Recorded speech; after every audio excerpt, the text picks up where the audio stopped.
Со мене во студиото е Драгана Велковска, познат невладин активист, но сега уште попознат член на Советот на град Скопје.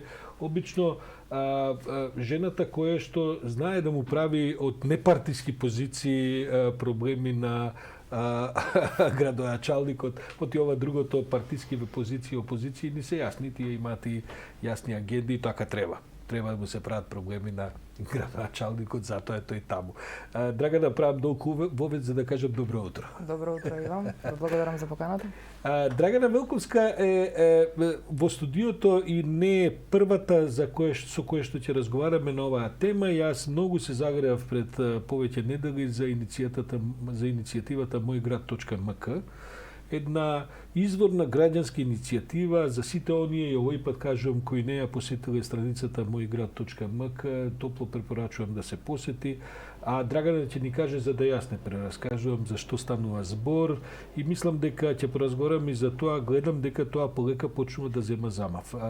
Драгана, ајде, бидејќи пред тебе тука седели и други луѓе од Мој град и така, но секојаш е добро да се подсетиме. moјград.мк, за што станува збор? Мојград.мк е платформа која ја создаде граѓанската иницијатива Зелен хуман град. Ние сме на формална граѓанска иницијатива која се основаше по оној граѓански буџетски форум кој го организиравме во 2020 година со цел што подобро и поорганизирано да ги застапуваме нели најдобрите решенија кои би требало да бидат финансирани од буџетот на град Скопје. Повеќе од 12 организации тогаш дадоа 28 предлози, ниеден од тие предлози не беше прифатен, бевме комплетно игнорирани. Јас ги поднесов потоа и како амандмани на седницата на која се гласаше буџетот. Од тие предлози како амандмани поднесени само еден се прифати за бројаче на велосипеди од точак и останатото не, со нормално никакви или смешни изговори. И од таму почна нашиот процес всушност на самоорганизирање, бидејќи свативме дека едноставно е невозможно преку партиите да се постигне нешто што му треба на ова општество, односно на овој град. Затоа начинот на кој ние се самоорганизираме и наоѓаме цело време иновативни некакви начини и решенија за да притискаме што повеќе за подобри решенија, за подобро Скопје, така и се роди Мој град. Мој град е платформа каде што се поставуваат предлози од страна на општата јавност, кој било може да се регистрира преку својот Facebook профил, да закачи предлог на Мој град. Нормално тој предлог поминува низ филтри за да се осигура дека тоа е во линија со принципите на Зелен хуман град. Тоа е социјална правда, заштита на животни и заштита на животна средина, и потоа е нели отворен за општата јавност да гласа повторно секој што ќе се регистрира. Всушност е релативно едноставна платформа, да. Значи нема многу компликации. Директна демократија. Директна демократија. Ако имате предлог, ако тој велите ги помине филтрите, бидејќи сепак сега не може секој што ќе му падне на памет да лупета, меѓутоа ако ги помине филтрите, а ти имаат многу висок степен на толеранција на тоа што се предлага, по тоа што гледам што веќе постои така натаму, практично се прикачува на страната и потоа почнува процес на гласање, коментирање и така натаму. Вашата обврска е трите гласани предложи еднаш месечно да ги поставите на кога ќе има седница, секогаш кога има седница на која се усвојуваат одлуки, на тие седници јас ги поднесувам предлозите. Предходната тура која поднесов беше отфрлена целосно. Изговорот тогаш беше, и јас се распрашував и гледам имаше некои коментари во јавноста дека наводно предлозите што ги поднесува moјград.мк се веќе влезени во фази на Да, ама тоа е смешно да го кажете како некој кој е на власт, бидејќи ако е така, тогаш или вие нешто не работите како што треба, или едноставно, мислам, нема друго, не работите како што треба, бидејќи граѓаните не ви поднесувале таков предлог, ако тој предлог веќе бил нешто Какви се коментарите на вашите колеги во Советот, па и на ме интересира за политичките колеги во Советот. Свесни ли се за moјград.мк иницијативата? Па јас со тоа што го видов во медиумите се свесни, мислам, на социјалните медиуми, нели коментарите, постовите и така натаму, спиновите што следуваа по седницата, нели тоа е работа на пропагандата на секоја партија која е на власт и обратно и опозицијата нормално. На самата седница му дозволија на представникот од владеачкото мнозинство да го прекрши деловникот и да има излагање по предлозите кои јас ги дадов, бидејќи според деловникот без претрес се одлучува за предлозите кои се нели за да влезат на дневен ред. се гласа да, не, воздржан и тука се завршува. Овде му дозволија да го прекрши деловникот, да зборува дека, мислам, тоа беа небулози кои ги кажа, седницата се снима, така што тие снимки може да се презентираат на јавноста. Седниците не се отворени и јавни, поради тоа што на нив, на владачкото мнозинство така му одговара. Јас неброени барања имам поднесено до нив, да се отворат седниците, јавноста да може да следи директно што се случува, што се зборува. Дури на интернет да може лайв стрим да има и така. Што се изговорите? Банални изговори дека не било добра интернет врската и така натаму. Сигурно врската кога е добра за ние да држиме седница на Zoom, бидејќи сега седниците се држат на Zoom, мислам е бизарно да кажете дека немате добра интернет врска за да не споделувате јавно. Може би треба да има и иницијатива на moja.mk за тоа. Да, се согласувам.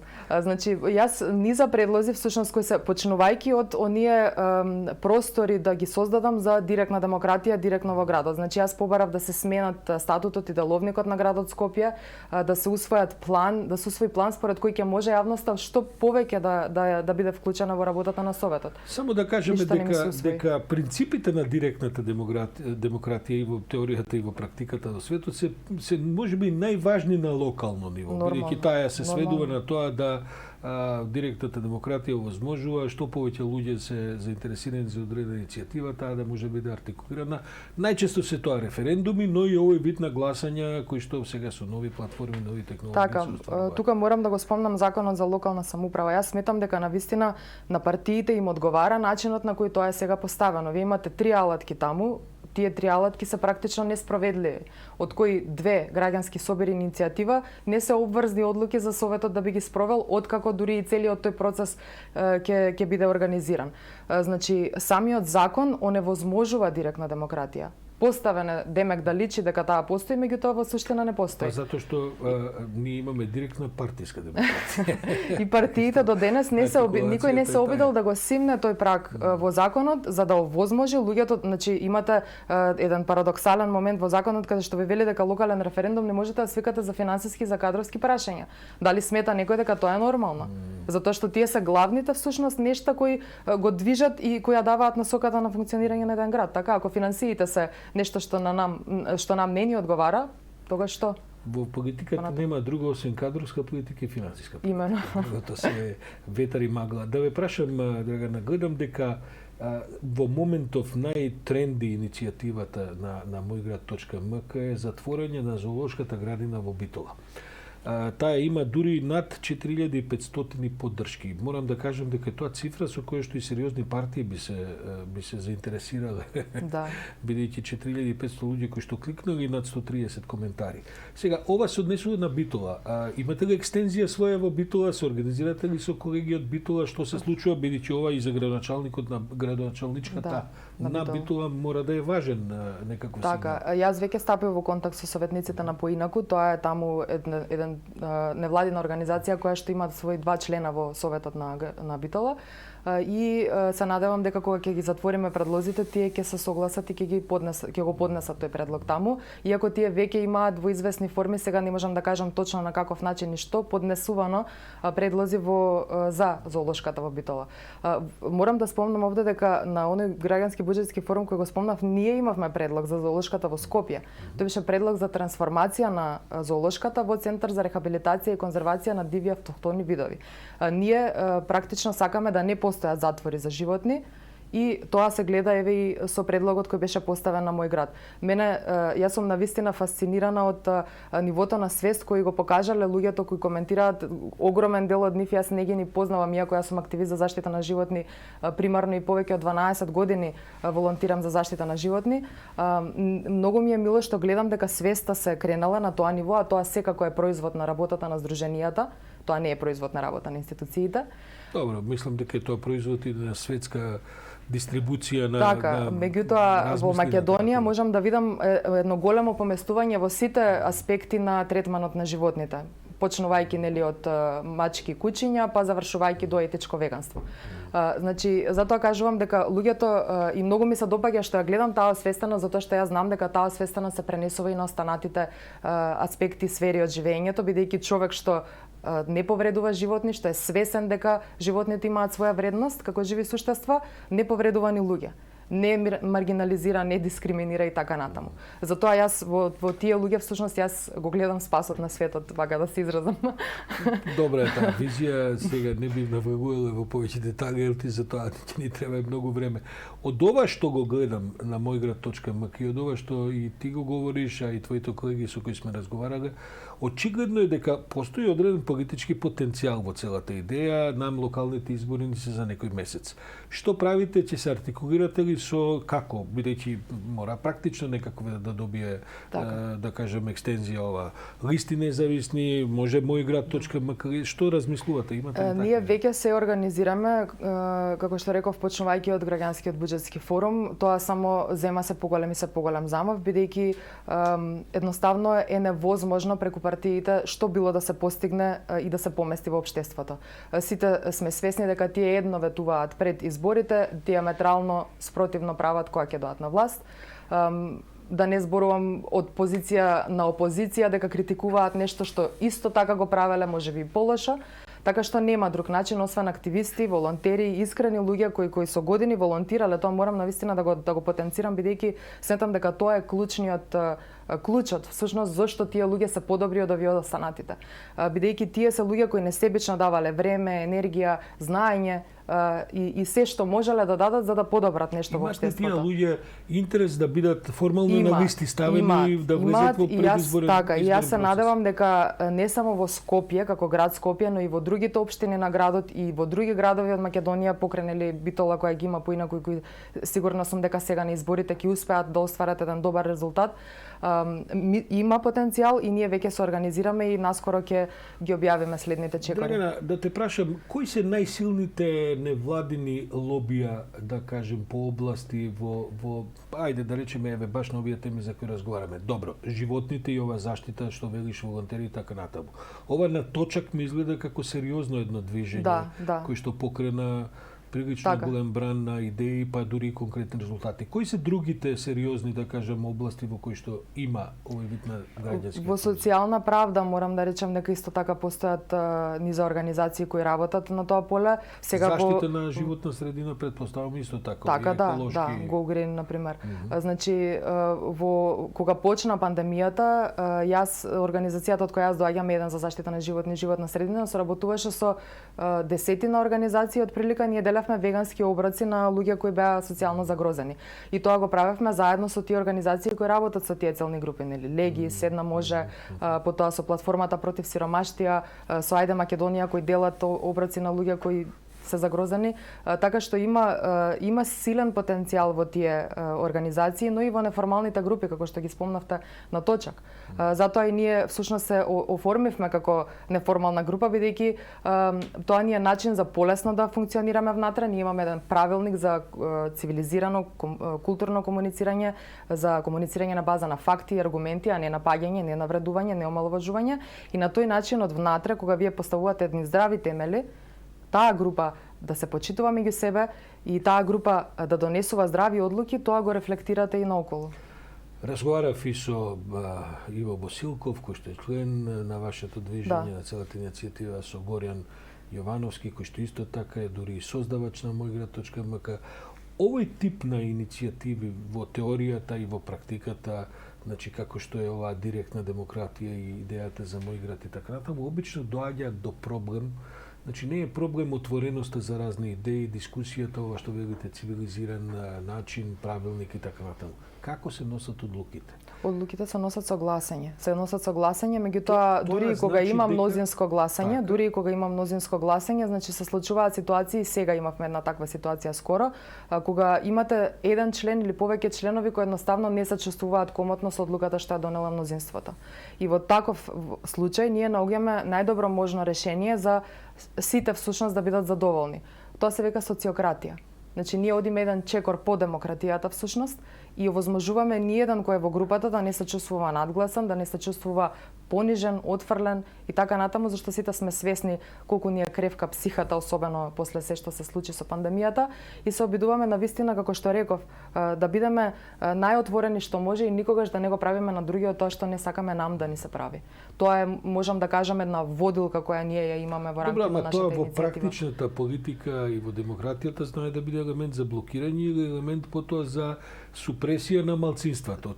Да речеме, оние луѓе кои што сметаат дека треба да има зоолошка градина во Скопје, исто така може да се вклучат во дискусијата. Тие ќе бидат во рамките на ова што го гледам, ќе бидат веројатно малцинство, а можеби мало малцинство во однос на оние што се залагаат за вашите. Што правиме во такви случаи? Тие би биле елиминирани со самите принципи на Зелен хуман град. Бидејќи принципите на Зелен хуман град не дозволуваат експлоатација на животни. Што се темите на кои што ја градите, да кажем, целата платформа? Може човек да не сака животни, а да сака екологија. Одржлив развој. Јас би рекла одржлив развој, етички одржлив развој, бидејќи на тој пат кон развојот што сите го зборуваат толку често во јавност, особено политичарите, така, тоа е нешто што најчесто остава луѓе на страна. Вие имате, сега гледаме, ние центарот постојано се копа, се ора низ него, се прават улици и така натаму, а да ги погледнеме периферните општини како изгледаат. Да погледнеме што сега некои од периферните општини, не можам да кажам за сите. Ќе различна ситуацијата. Така, значи имаме неравномерен развој. И тоа потекнува од неправедна транзиција. Значи ние мораме како општество да се трансформираме во склад со ова што се случува, климатската криза. Сите ја гледаме, го гледаме времето какво е, гледаме што се случува во светот. Ние мораме паметни одлуки да носиме, не контрадикторни. Што ви е вам тајмингот на целата ситуација? Ова се обидувам да извлечам информации за што не гледаат. Кога вие всушност ќе бидете отворени за предлози за кандидирање на луѓе, за тој вид на дискусија? Како ќе ја правите дискусијата по тие прашања? Ќе биде онлайн, ќе биде физички негде? Што се случува? Ние планиравме, на последниот состанок кој го имавме оваа недела, планиравме да организираме настани во следниот период, каде што би биле тоа како отворени состаноци на Зелен хуман град, каде што ние би разговарале за нашите теми, случајни минувачи може да се приклучат, мислам тоа нема да биде нешто организирано митинг или не знам. Значи случајни минувачи да се приклучат и да слушаат, ако им одговара што сакаат да слушнат, ако им одговара тоа што го слушаат, ако е тоа што сакаат да го слушнат, во тој случај имаат нормално право да прашаат, тоа ќе биде еден органски, нормален човечки разговор и понатаму секако Иво има како стратег на иницијативата, има идеи на кој начин ние би можеле да ги привлечеме тие луѓе кои на анкетите се покажуваат како целосно разочарани од моменталната ситуација, кои традиционално веќе не гласаат на избори бидејќи не гледаат едноставно опција во тоа што се нуди. Ако некоја партија ви понуди соработка, што би било? На работа, значи основниот принцип на Зелен хуман град е антипартиски и антисистемски. Ние не сакаме да влегуваме во калап, ние сметаме дека тоа што партиите го прават е тоа што не довело нас до овде. Значи ние го отфрламе целосно тој таа хиерархиска поставеност на тие групи каде што од интерес се влегува. Значи не можете вие да бидете од интерес активист за заштита на животни. Одете волонтирајте 6 месеци, не спите цели ноќи, хранете мали животни, трчате по улици, носете по ветеринари да ве видам. Нека го помине некој тој распон од 6 месеци, па ќе влезе во иницијативата, па тогаш може да се обиде да гласа за зоолошки. Добро. 8 часот и 41 минута го потрошивме времето за мојград.мк да видиме како ќе поминат овие иницијативи што ќе бидат на следната седница на Советот на град Скопје, која ќе биде отворена. Сега следната ви е за прашања, така? Да, советнички прашања имаме денес, на 6 јули имаме седница која е со одлуки на таа седница, всушност усвоени одлуки на таа седница ќе би ги изнала. Трите што се има, барем се знае што ќе бидат тие три во моментов како што гледам зоолошката во Битола, затворањето на зоолошката во Битола е така. Јас тоа ќе морам да го поднесам во Битола. Мислам, тоа стои на мој град, нели? Тоа што не е за Скопје се поднесува во другите општини. Потоа имаме и предлог за Газибаба, и тоа исто така би го поднела и морам да ги повикам гледачите денес. Фабрика за преработка на опасен отпад во Газибаба. Така, се планира да се отвори топилница. Добро, иако таму градачанката објаснува дека тоа ќе биде нешто друго, не Ама тој што сака може да објаснува, да ги погледнете нацрт извештаите, јас ги прочитав и јас видов што во нив пишува дека ќе се преработува цинкова прашина која е класифицирана како опасен отпад и пишува дека како производ од тој процес ќе излезе опасен отпад.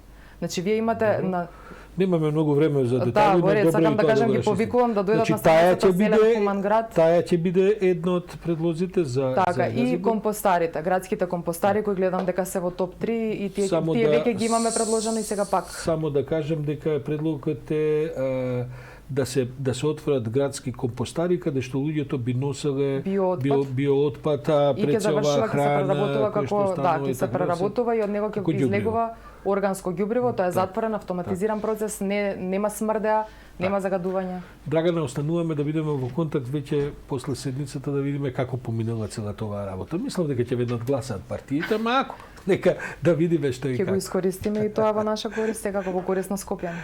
Мојград.мк, тие што не биле да се приклучат, да кликнат, да видат за што станува збор, можеби ќе имате интерес нешто и да предложите и поддржите.